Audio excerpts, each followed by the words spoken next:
네, 다음 달 방한하는 트럼프 미국 대통령이 북한에 대해 완전히 준비돼 있다면서 내용을 알면 충격을 받을 것이라고 경고했습니다. 그런 가운데 유엔의 초강경 대북 제재도 불구하고 북한의 핵무력 완성이 가까워졌다는 관측이 한미 양국에서 나오고 있습니다. 지금 이 자리에는 유엔 대사를 역임하신 오준 경희대 평화복지대학원 교수 나와 계십니다. 안녕하십니까, 교수님. 안녕하세요. 어서 오십시오. 예. 유엔 대사로 오래 계셨고요. 그래서 지금 북한 관련해서 내용들이 제가 여쭤본 게 너무 많은데 사실 시간은 한정도 있어서 근데 무엇보다 가장 궁금한 게 계실 때하고 지금 한반도 상황이 많이 좀 위기 상황이 다르다 이런 평가를 할 수 있을 것 같습니다. 특히 이제 북한이 한동안 계속 도발하다 지금 좀 잠잠한 모습이거든요. 전반적으로 한반도 상황 어떻게 보고 계시는지 궁금한데요. 지금 한반도 상황이 제가 유엔 대사 할 때는 물론이고 예. 북한 핵 문제가 시작된 한 20여 년 동안에 지금처럼 위기가 고조되고 또 무력 충돌 가능성이 높아지고 한 시기가 없었죠. 예. 물론 북한이 지난 11년간 6차례 핵실험을 통해서 계속 핵을 개발하고 있기 때문에 여기까지 온 거라고 봅니다. 예, 알겠습니다. 일부 미국 쪽 보도에 따르면 동창리 발사장 옆에 건물 여러 동이 건설 포착되고 있다 그래서 또 다른 핵실험 중 아닌가 이런 그러니까 북한에 약간의 움직임만 있으면 저희들이 긴장하지 않을 수 없는 그런 상황이 좀 벌어지고 있는데 문제는 이제 북한에 대해서 국제사회가 지금 제재를 계속 하고 있고요. 제재 국면 속에 북한 주민들이 힘겨운 상황이 되고 있다고 북한의 여러 매체 또 단체들이 지금 이렇게 여러 채널을 통해서 이야기를 하고 있는 상황인데 그렇다면 지금 유엔 안보리의 어떤 대북 결의안들이 실효성 있게 그러니까 영향을 발효되고 있다 이렇게 보면 되는 건지 어떻게 보십니까? 그 부분에 대해서는 안보리 제재에 대해서는 저는 결국은 안보리 제재가 효과를 발휘할 걸로 봅니다. 그러니까 북한이 굉장히 닫힌 경제, 닫힌 사회이고 대외 의존도가 낮기 때문에 안보리 제재는 주로 북한의 대외 경제 활동을 완전히 차단하는 데 있거든요. 그러니까 지금 상황에서는 대외 경제 활동 없이도 버텨나갈 수가 있지만 어느 시점이 돼서 특히 이제 핵실험이나 미사일 실험을 중단하고 핵실험, 미사일 실험을 무한정하진 않죠. 어느 나라도 다 목적이 있어서 하는 거니까요. 그럼 중단하고 이제 국가 발전, 경제 발전 이쪽으로 돌아서려고 할 때 지금 현재 가해지고 있는 제재 하에서는 그것이 사실상 불가능하거든요. 그러니까 그때 가서 이 제재가 효과를 발휘하고 북한으로 하여금 결단을 촉구하는 핵무기를 계속 고수할 것인지 아니면 국가 발전으로 돌아서야 될지 그런 결단을 촉구하는 그런 효과가 있을 거라고 봅니다. 최근 들어 지난번에 23715 이후에 각국에서 북한 외교관들을 추방하거나 외교 관계를 단절하거나 그러니까 국제적으로 북한에 고립을 하려는 그런 움직임들이 계속 나오고 있거든요. 북한도 이 정도라면 굉장히 위기감을 느낄 것 같거든요. 이게 이제 미국의 어떤 포위 작전이라고 북한은 주장을 하는데 북한은 지금 이런 국면을 어떻게 좀 보고 있을까요? 국제적인 고립 국면에 대해서는. 근데 국제적인 그런 정치적인 고립이요. 그러니까 다른 나라들이 외교를 단절한다든지 그런 부분은 워낙 북한이 오랫동안 말하자면 독자 노선을 걷고 말하자면 독불 장군 같은 존재로 국제사회에서 지내왔기 때문에 그것이 갑작스럽게 타격을 주긴 좀 어려울 것 같고요.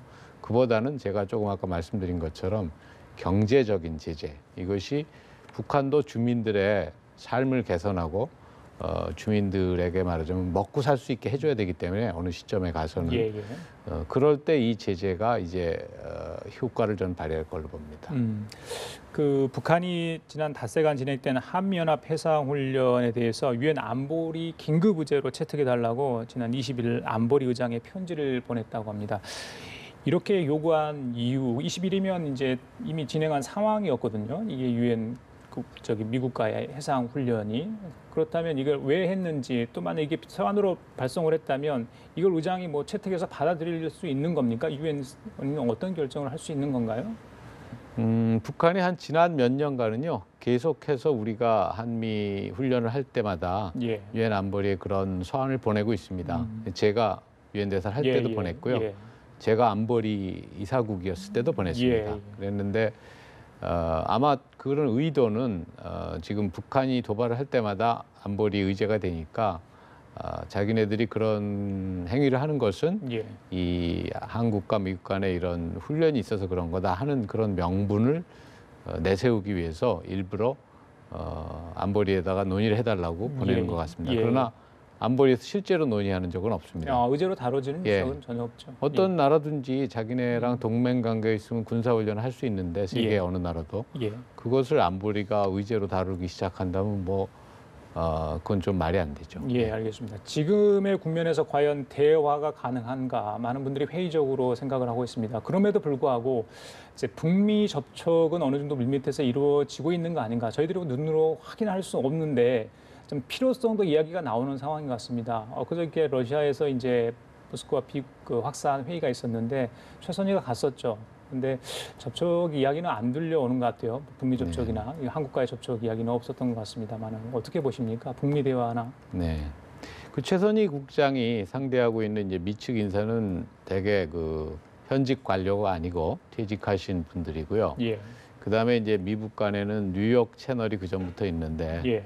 설사 이런 채널에 접촉이 있다 하더라도 지금 현 시점에서는 북한을 비핵화 대화로 끌어내는 것이 미국 측의 가장 큰 목적이기 때문에 그런 어떤 내용이 있는 대화가 그런 물밑에서 또는 마쿠에서 일어나고 있을 가능성은 저는 거의 없다고 봅니다. 최선희가 얘기했던처럼 핵무기 관련 협상은 절대 자기들은 하지 않을 거다 하는데 이건 단순히 엄포입니까? 아니면 실제 북한이 핵무기를 어느 정도 수준까지 완성 단계에 이른 후에야 대화가 가능하다고 보는 건데요. 어떻습니까? 이 발언에 대해서 어떻게 저희들이 해석할 수 있겠습니까?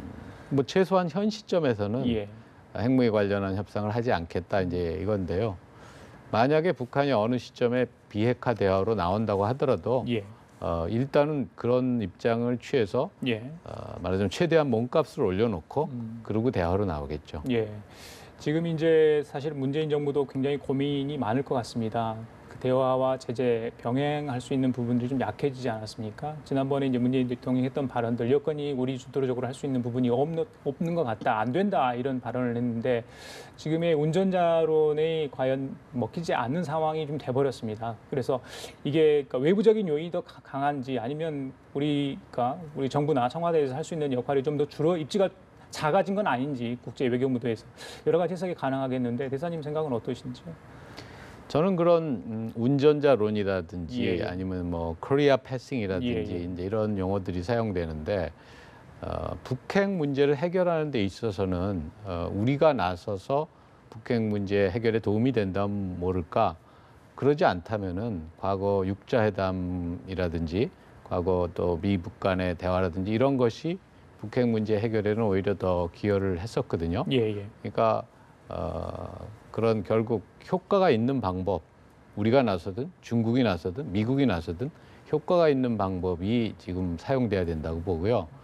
그러나 이제 그런 국면이 넘어서 우리가 장기적으로 또 남북한 간의 그 통일을 위한 대화 협력 이런 것도 언젠가는 재개돼야 되지 않겠습니까? 예. 그러니까 그런 단계가 만약 온다면은 그때는 그거는 우리가 당연히 주도적으로 해야 되고 예. 우리 이외에는 누가 대체해서 할 수 있는 주체가 없다 이렇게 보는데 북핵 문제 해결 과정에서 우리가 반드시 우리 주도를 해야 된다 하는 그런 생각은 저는 동의하기가 어렵습니다. 그래요. 그렇다면 결국에는 이제 특히 동맹국, 최대 동맹국을 할 수 있는 미국의 어떤 협조 그리고 같이 갈 수 있는 어떤 분위기가 좀 조성이 돼야 될 텐데 지금의 한미 동맹이 정말 굳건한가 그 부분에 대해서는 약간의 체크가 좀 필요하고요. 회의적으로 보는 분도 있고 아니 괜찮다 이런 분도 있습니다. 문제는 트럼프 대통령의 발언 또 미국 행정부에서 나오는 어떤 북한 관련 발언들의 어떤 강원의 온도차에 있는 발언들 관료들이 서로 다른 이야기를 하고 있기 때문에 이걸 또 어떻게 해석해야 되고 북한에서 오해를 하거나 오판을 해서 자칫 최악의 상황으로 가지 않을까 이런 우려 목소리 굉장히 많이 나오고 있습니다. 트럼프 대통령 미국 행정부의 발언들에 대해서는 어떤 해석을 할 수 있다고 보십니까? 뭐 미국이나 중국 주도의 북핵 문제 해결 노력이 있다고 하더라도 예. 우리의 동맹국인 미국은 뭐 모든 문제를 우리와 협의할 거라고 저는 보고요. 그렇게 해왔고요. 다만 이제 동맹에 뭐 무슨 문제가 있다 이런 말씀을 하시는 분들은 북한의 위협에 대한 안보 태세, 대비 태세 이런 것이 이제 더 분명해야 된다 이렇게 생각하시는 분들 같은데 저는 현 정부에서도 그런 안보와 국가를 보호하고 국민을 보호하는 데 있어서는 다른 어떤 정부와도 차질이 없다고 생각하고요. 다만 지금 북핵 문제를 해결하는데 미국은 트럼프 대통령은 무력을 포함한 군사력을 포함한 모든 방법으로 북한 비핵화를 추진하겠다 이거고 우리는 평화적 수단에 의한 북한 비핵화가 추진돼야 된다 이거 아니겠습니까? 그러니까 그 공통 분모는 북한 비핵화입니다. 그러니까 북한 비핵화를 위해서 우리가 원하는 것처럼 평화적 방법에 의한 비핵화가 되려면 북한에 대한 제재와 압박을 최대한 높여서 북한이 비핵화로 나오도록 하는 것이라고 생각합니다. 예, 마침 이제 다음 달 7일이면 트럼프 대통령이 방한을 하게 됩니다. 세 번째 정상회담이 될 것 같습니다. 물론 국빈 방문이고 1박 2일 일정이지만 그 안에 어떤 내용이 담길지 그 안이 굉장히 중요하다. 이게 청와대 입장인 것 같습니다. 물론 준비도 많이 할 것 같은데 결국 중요한 거는 이제 대북 메시지 아니겠습니까? 자, 같은 한 목소리를 좀 내줘야 될 텐데 어떻게 보십니까? 트럼프 대통령이 워싱턴에 있을 때도 예. 말하자면 북한에 대한 강경한 메시지를 계속 보내고 있는데 예. 있으신데 남북 간 대치 현장인 한반도에 와서 북한에 대한 강한 메시지를 낼 거다 하는 거는 저는 거의 틀림없다고 보고요.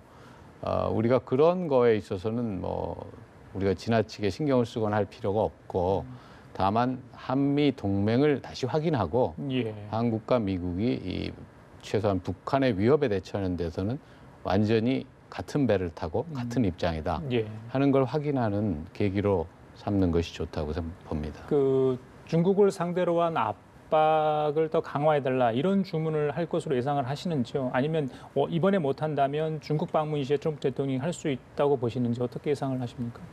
이미 미국은 소위 얘기하는 독자적 제재 또는 세컨더리 보이콧 이런 조치를 통해서 중국에 대한 압박을 아주 극대화해 놓은 상태라고 생각합니다. 예. 그러니까 우리 한국 이외에도 이제 중국도 방문하니까 중국에 갔을 때 그러한 미국의 그 분명한 의지, 예. 비핵화 될 때까지 북한에 대한 압박은 계속 강화될 것이다 하는 그런 의지를 저는 다시 전달할 걸로 봅니다. 알겠습니다. 지금 중국에서는 이제 19차 당대회가 열려서 시진핑 2기 체제, 그러니까 집권을 더 공고히 할 수 있는 그런 체제와 기반이 좀 갖춰진 것 같고요. 일본은 이제 총선이 있었습니다. 아베 정권의 어떤 장기 집권을 할 수 있는 그런 토대가 마련돼 있고 전쟁 관련해서 여러 가지 헌법 개정도 가능할 수 있는 그런 상황이 벌어지지 않을까 이런 전망이 지금 나오고 있는데 그러다 보니까 자, 우리 한국의 외교력이 더 많이 발휘돼야 하고 좀 더 많이 주변 사강 국가와의 그런 관계 설정을 좀 더 세밀하게 할 필요가 있다 이런 이제 지적이 나오는 것 같습니다. 30년 가까이 이제 외교 무대에서 활동을 하셨는데 지금 한국의 외교력은 어느 정도 평가되고 이 시기에 어떤 점에 좀 초점을 맞춰서 외교 무대에서 활동을 해야 된다고 보시는지요? 지금 말씀하신 북한 핵 문제뿐 아니고 북한 핵 문제만 가지고도 사실 동북아에 있어서 지난 몇십 년간 보기 어려운 그런 위기의 상황이 조성되어 있는데 일본이나 중국에서 진행되고 있는 일들 또 그들의 그런 정책적인 노선 이런 거를 봤을 때 예. 우리가 지금 동북아 주변 사강과의 외교에 있어서 아주 중요한 시기에 있다는 것은 틀림없습니다. 저는 이럴 때일수록 우리가 우리의 그 국가적인 우선순위를 예. 다시 생각해보고 예. 우리의 우선순위에 맞추어서 우리가 어떠한 말하자면 외교 정책 또는 어떠한 노선을 걷는 것이 예. 가장 바람직하냐 예. 하는 그런 말하자면 영어로 얘기하면 back to the basic 원칙으로 돌아가자 하는 그런 것이 외교에도 필요한 시점이 아닌가 생각합니다. 예, 우선순위를 정하고 원칙으로 좀 돌아가 달라 이런 주문이셨습니다. 자, 지금까지 유엔 대사를 역임하신 어준 경희대 평화복지대학원 교수와 함께 얘기 나눠봤습니다. 오늘 말씀 감사합니다. 네, 감사합니다.